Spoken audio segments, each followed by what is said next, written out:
gift-giving sing Daniel G. Fajardo Foundation Incorporated kag Panay News, ginhiwat subong nga adlaw. Napulo ka Child Development Center sa Banwa, Sampavia ang nangin benepisyaryo sa tuigan nga gift-giving activity sang Daniel G. Fajardo Foundation Incorporated kag Panay News nga ginhiwat subong nga adlaw Disyembre 1. Inigin pakigbahinan sa mga kabataan sa kabrangayan sang Kabugaw Sur, Purok 1, Purok 2, Purok 3, Purok 4, Anilaw, Ungka 2, Aganan, Hibaw-an, kag Maliaw sa Robinson's Place, Pavia, Iloilo. Ato nakita ng kalipay sa tagsa kakabataan kag ginikanan nga nakabaton sang gift packs. Ilaman ginpabutyag ang pagpasalamat sa DGFFI kag Panay News. Nagpasalamat gid ang tanan nga taga Pavia sa Thanksgiving nga ginahiwat subong diri sa Robinson, especially kay SP member Dan Fajardo nga nagtingwa gid para matagaan sang kalipay ang aton nga mga kabataan, no?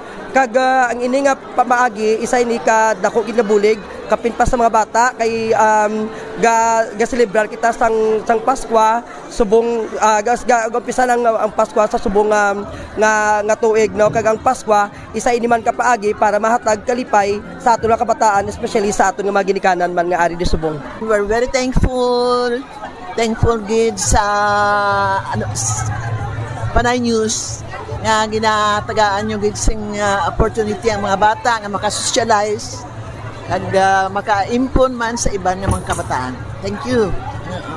Lakip sa programa amo ang pagpakita sa talento sa mga kabataan. Nakigbahin man ang mascots na day Mickey Mouse, Snow White, Iron Man, kag Super Holiday sa bulig sang Zonta Club Metro Iloilo nga mas nagdala sang kasadya. Masubra na isa ka dekada ang ini nga hilikoton nga may tinutuyo nga magserbisyo sa publiko. Gusto ipaabot sa DGFFI kag Panay News ang bugos nga pagpasalamat sa mga sponsors. Pavia sang ang bayan member Dan Fajardo, More Electric and Power Corporation, Zonta Club Metro Iloilo, Dunkin' Donuts Home Foods Corporation, Sun Pride Foods Incorporated, Gardenia Bakeries Philippines Incorporated, Goldilocks Bake Shop Incorporated, Liwayway Marketing, Gigato Abisha Funeral Homes Incorporated, Ladies Supermart, Decasi Milk Tea, Tel Hermanos Trade Center Incorporated, Bread and Butter, F. Goria Construction Incorporated, Nature Spring, and Jollibee.